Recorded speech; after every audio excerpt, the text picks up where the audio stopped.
ఈరోజు మనము ఒక ఇంట్రాడే ట్రేడింగ్ స్ట్రాటజీ గురించి తెలుసుకుందాం. Purely intraday based strategy. ఇది మనము నిఫ్టీలో గానీ, లేదా కమోడిటీలో కానీ యూజ్ చేసుకోవచ్చు. అలాగే అన్ని సెగ్మెంట్స్‌లో కూడా ఈ స్ట్రాటజీ అనేది యూజ్ అవుతుంది.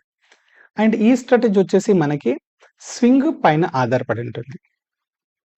సో, ఎంత సింపుల్‌గా మనం ఈ స్ట్రాటజీ సెటప్‌ను చేసుకోవచ్చు. ఎంత కంఫర్టబుల్‌గా మనము ట్రేడ్స్‌ని ఐడెంటిఫై చేసుకొని, హ్యాపీగా ఎంట్రీ తీసుకొని స్టాప్ లాస్‌లు టార్గెట్ పెట్టుకోవచ్చు. ఈ వీడియోలో తెలుసుకుందాం. అండ్ ఈ స్ట్రాటజీ వచ్చేసి ప్రతి ఒక్కరికి యూజ్‌ఫుల్‌గా ఉంటుంది. అంటే ఎవరైతే సింపుల్‌గా చార్ట్ ట్రేడింగ్ చేయగలుగుతారో, ఆ ప్రతి ఒక్కరు ఈ స్ట్రాటజీ ద్వారా ట్రేడింగ్ చేసుకునే వీలుంటుంది.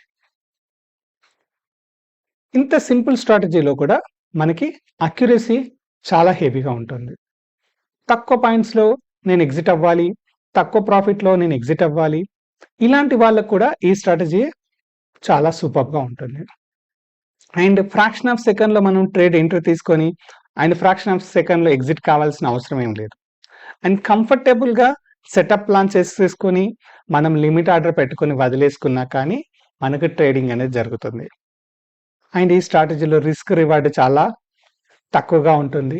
కాబట్టి కంఫర్టబుల్‌గా ట్రేడ్ చేసుకోవచ్చు. అండ్ మనకు డైలీ ట్రేడ్స్ ఇందులో అవైలబుల్‌గా ఉంటాయి.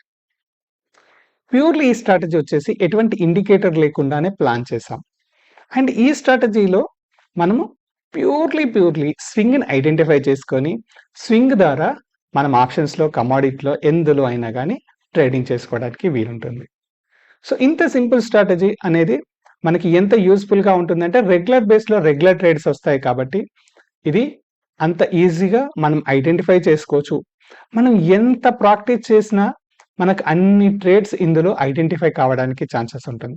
అంటే సబ్జెక్ట్ లెర్న్ చేసుకోవడానికి ఈ స్ట్రాటజీ ఇంకా ఉపయోగపడుతుంది. అండ్ సింపుల్‌గా ట్రేడ్ మనకు ఐడెంటిఫై అయిపోతుంది. సింపుల్ స్టాప్ లాస్ పెట్టి సింపుల్‌గా ట్రేడ్ చేసుకోవచ్చు. సో, ఎందుకు ఆలస్యం? మనం ఈ స్ట్రాటజీని ట్రేడ్ సెటప్ ప్లాన్ ఒకసారి ఎలా ఉంటుందో తెలుసుకుందాం. ఓకే.